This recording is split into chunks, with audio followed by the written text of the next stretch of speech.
மதம் கடந்து மனிதம் நிரம்பிய இடமாக இருக்கிறது டெல்லி விவசாயிகளின் போராட்டக் களம்.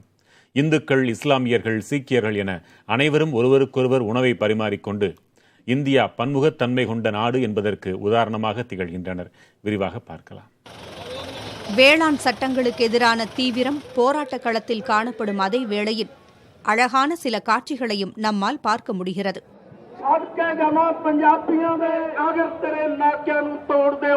அது அங்கு நிலவும் சகோதரத்துவம்.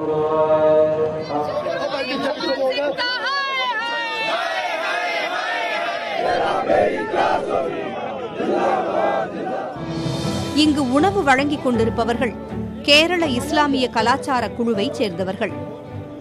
டெல்லியில் ஓக்லா என்ற இடத்தில் உள்ள கிளை அலுவலகத்தில் உணவு சமைத்து அதை வாகனத்தில் கொண்டு போராட்டத்தில் ஈடுபட்டுள்ள விவசாயிகளுக்கு வழங்கி வருகிறார்கள். இதற்காக தினமும் 80 கிலோமீட்டருக்கு மேல் பயணம் மேற்கொள்கிறார்கள். எந்த பாகுபாடும் இல்லாமல் இந்துக்கள், சீக்கியர்கள், இஸ்லாமியர்கள் என அனைத்து மதத்தைச் சேர்ந்த விவசாயிகளும் உணவை சாப்பிடுகின்றனர்.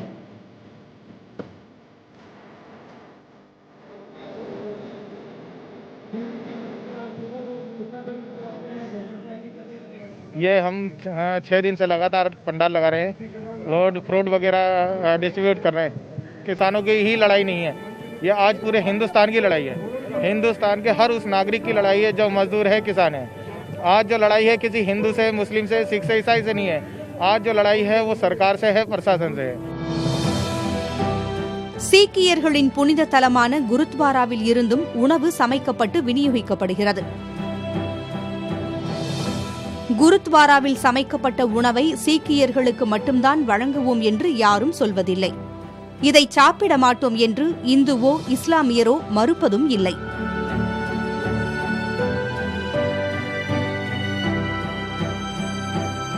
They want to divide and rule, that's all.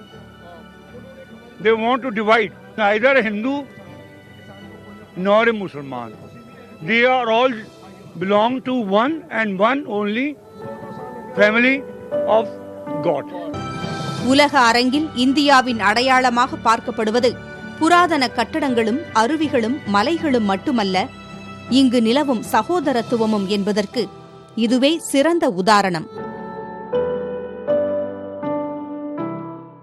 எங்கள் மத அடையாளங்களை எல்லாம் தாண்டி விவசாயிகள் என்ற முறையில் மட்டும்தான் நாங்கள் இங்கே கூடியிருக்கிறோம் என உரக்க கூறுகிறார்கள் டெல்லியில் போராட்டம் நடத்தி வரக்கூடிய விவசாயிகள். தலைநகர் டெல்லியிலிருந்து புதிய தலைமுறைக்காக ஒளிப்பதிவாளர் ராமராஜனுடன் நிரஞ்சன்.